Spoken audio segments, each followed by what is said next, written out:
السلام علیکم ورحمۃ اللہ تعالی وبرکاتہ۔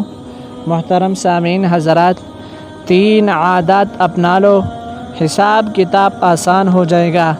یہ میں نہیں کہتا، یہ میرے آقا اور مولا جناب سیدنا محمد صلی اللہ علیہ وسلم فرمایا ہے۔ روایت ہے حضرت ابو ہریرہ رضی اللہ تعالیٰ عنہ سے روایت ہے کہ رسول اللہ صلی اللہ علیہ وسلم نے فرمایا، 3 عادتیں جس شخص کے اندر ہوں گے، اللہ تعالیٰ قیامت کے دن اس سے آسان حساب کتاب لے گا اور اپنی رحمت کے ساتھ جنت میں داخل فرمائے گا۔ صحابہ کرام رضی اللہ تعالیٰ عنہم نے عرض کی، ہمارے ماں باپ آپ پر قربان ہو، وہ کون سی 3 عادات ہے؟ آپ صلی اللہ علیہ وسلم نے جواباً فرمایا، نمبر 1، جو تمہیں محروم کرے تم اسے نواز دو۔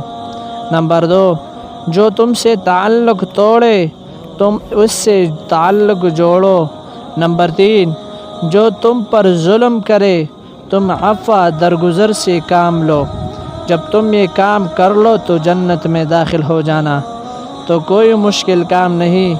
حضرات ناظرین کرام، ان 3 عادات کو اپنا لو، روز قیامت حساب و کتاب میں آسانی ہوگی۔